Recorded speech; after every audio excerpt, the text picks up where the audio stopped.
That high school grad's such a loser in society. He deposited like $1 in my bank. At our 25th high school reunion, I overheard Jake mocking me. As I stepped out of the banquet hall to use the restroom and passed by the smoking area, I heard his voice. Peeking over, I saw Jake, now a bank CEO, chatting and laughing with some of his buddies. I knew right away he was bad-mouthing me. Jake, whose parents were high-ranking bureaucrats, always looked down on others. "I'll leave just $1 and close my account." I muttered that to myself, unheard by anyone, and left the scene. My name is Mike, and I'm 43 years old. Today, I've come back to New York for the first time in years for our 25th high school reunion. Born and raised in New York, I moved to a small island in the Gulf of Mexico 15 years ago when I got married.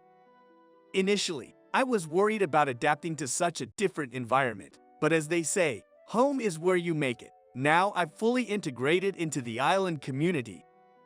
Hearing New York now feels distant, and I hesitated to attend this reunion. But with it being the 25th anniversary, and on my wife's advice, I decided to show up.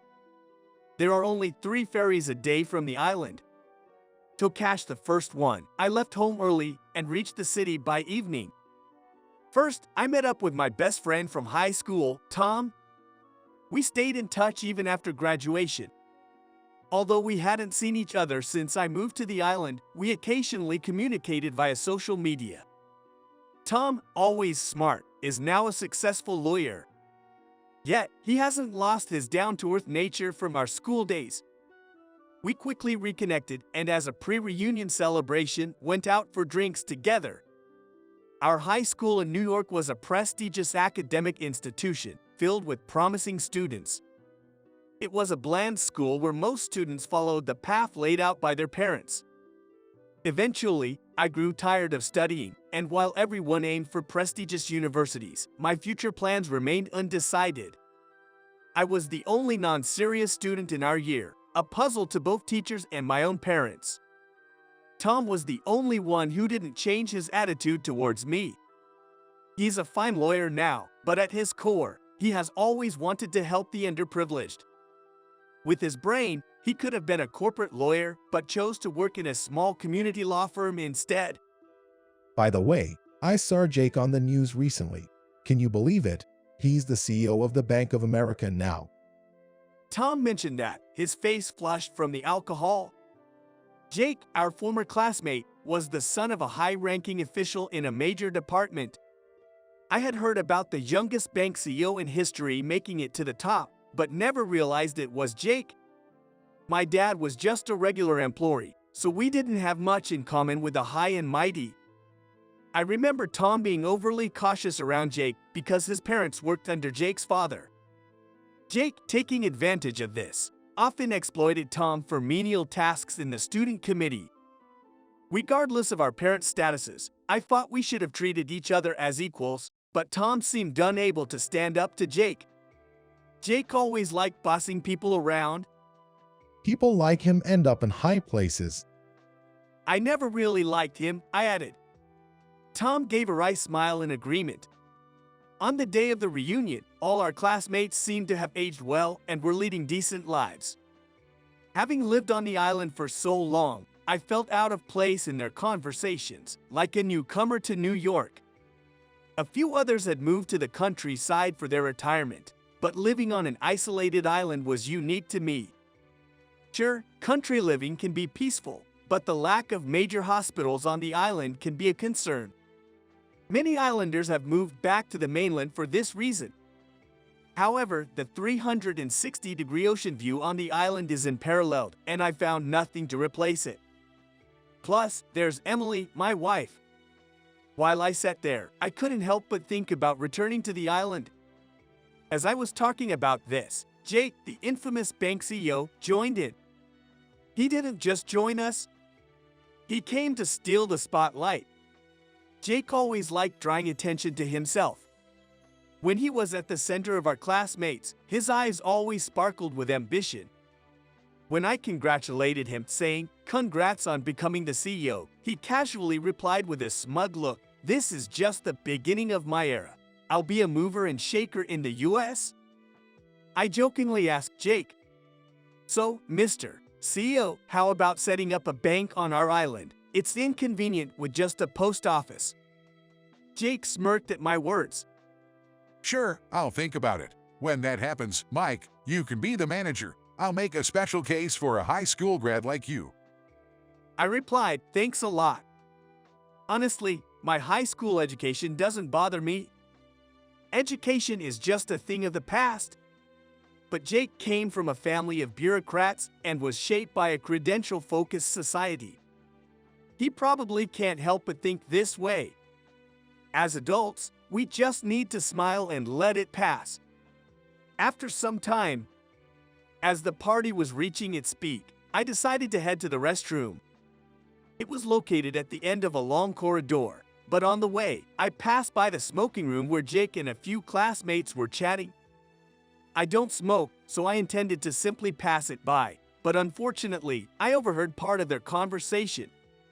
They were talking about a high school grad, undoubtedly me, as I'm the only one such person in our school. High school grads are useless in society. They deposit like $1 in my bank. I heard Jake's words followed by their laughter. It brought back old memories. Jake never said it directly, but he always laughed at ordinary folks like me with his friends. I think that mocking others is a regrettable act, revealing one's own prejudices without even realizing it. It's surprising that someone still talks like that as an adult. It's crazy that such a person could become a bank CEO. I'll leave just $1 and close my account. I whispered to myself, unheard by anyone. My wife and I actually run hotels and inns on the islands in the Gulf of Mexico, and thanks to the tourism boom, we've been quite successful lately. We've renovated old houses with the help of famous architects. Our museum-like inn has been fully booked for the next 3 years. The Bank of America is one of our main banks, but I can't leave our hard-earned assets in a bank run by someone like Jake. I met Emily, my wife and business partner, when I was 25.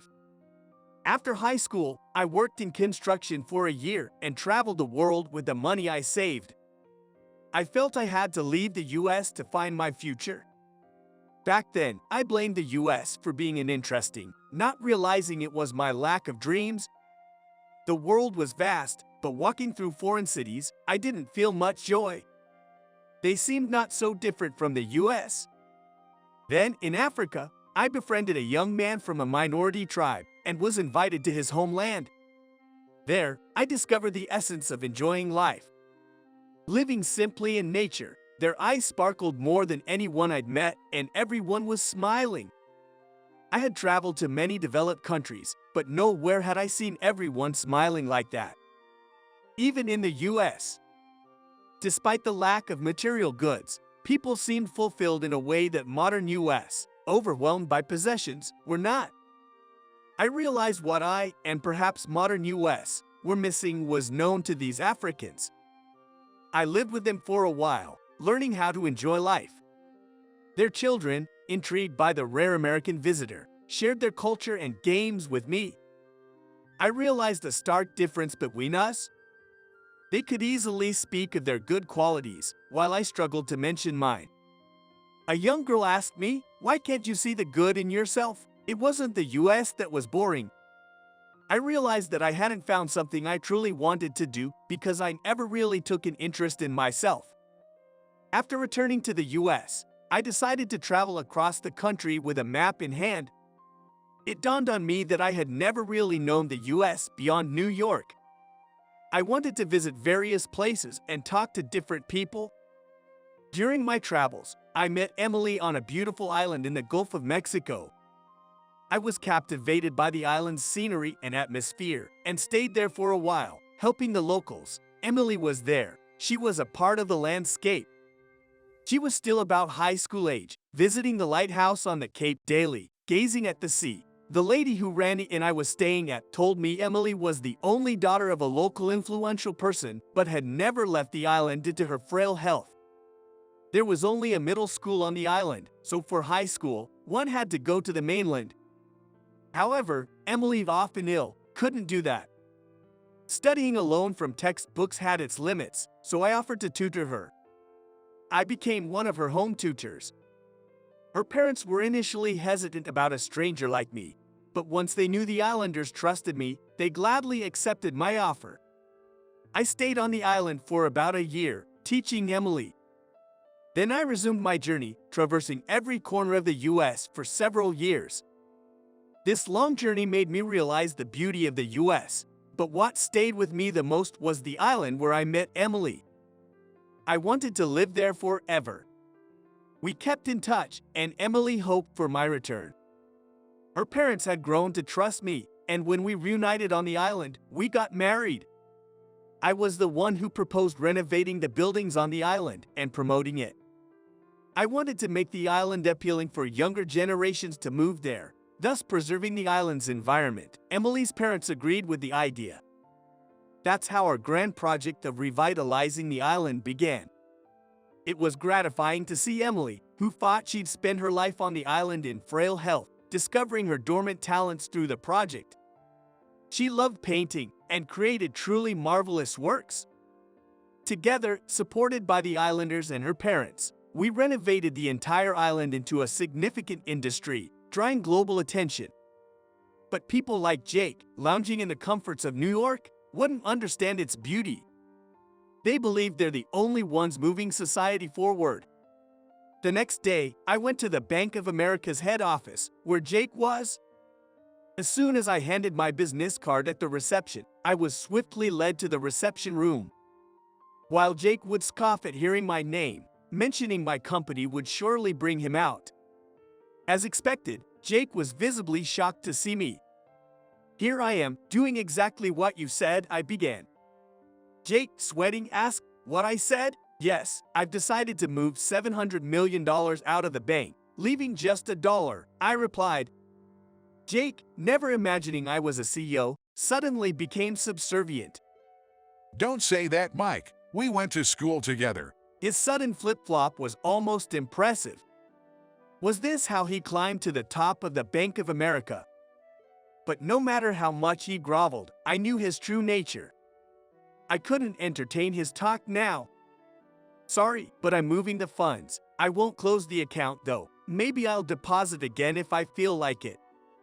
Jake's eyes gleamed. Why move it then? Is this some kind of spite against me? You can predict what a poor man with money might do. He finally showed his true colors. "That's your real thought, huh? Sure, I'm a newbie who's succeeded in business over the past 10 years. I don't know the right way to use money or manners, but I want to use what I have for the benefit of others." Jake half listened, half laughed at my serious talk. "I see, that's typical of someone who used to be poor, but why not let professionals manage your money? Just holding it won't increase its value. You have to try to grow it," he said, clearly not wanting my company's assets in another bank. It was as if he thought, what's yours is mine, and what's mine is mine. True, growing money is important, but we're talking about entrusting significant assets. The choice of where matters. Then it has to be the Bank of America. Jake exclaimed. He was evidently confident in his work. Or maybe he never doubted himself, always believing in his absolute superiority.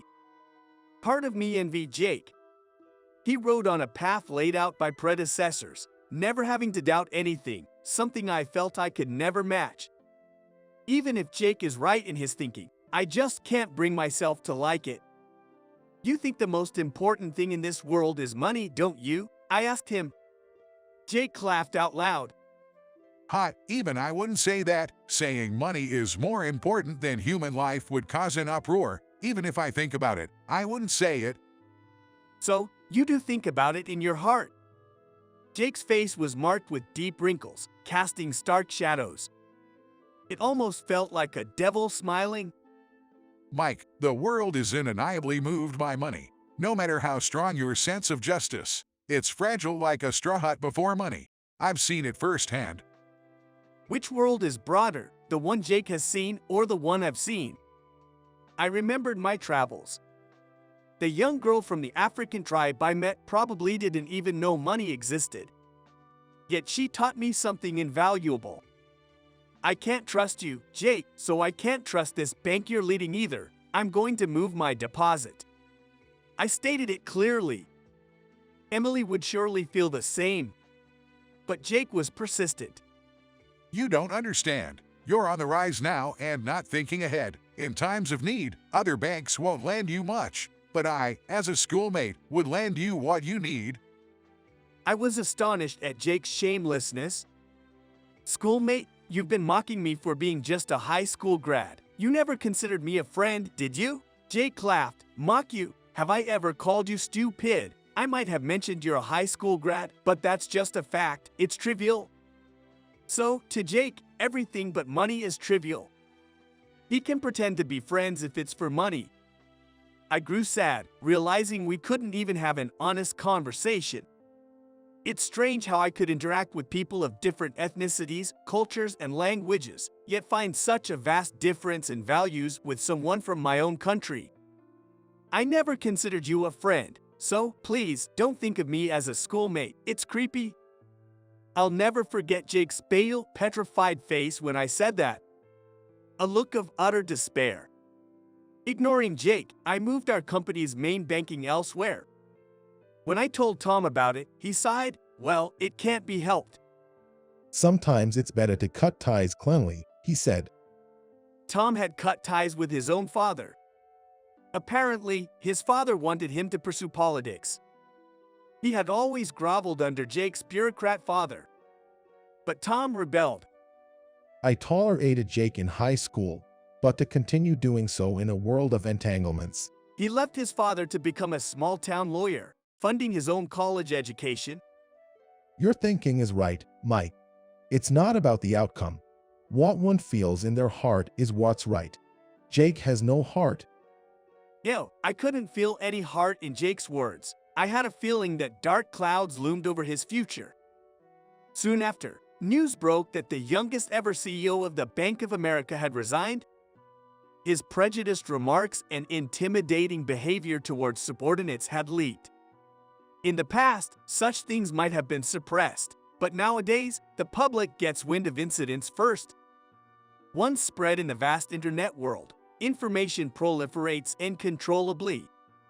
Jake received numerous anonymous slanders and plagued by distrust. He had to lay low for a while.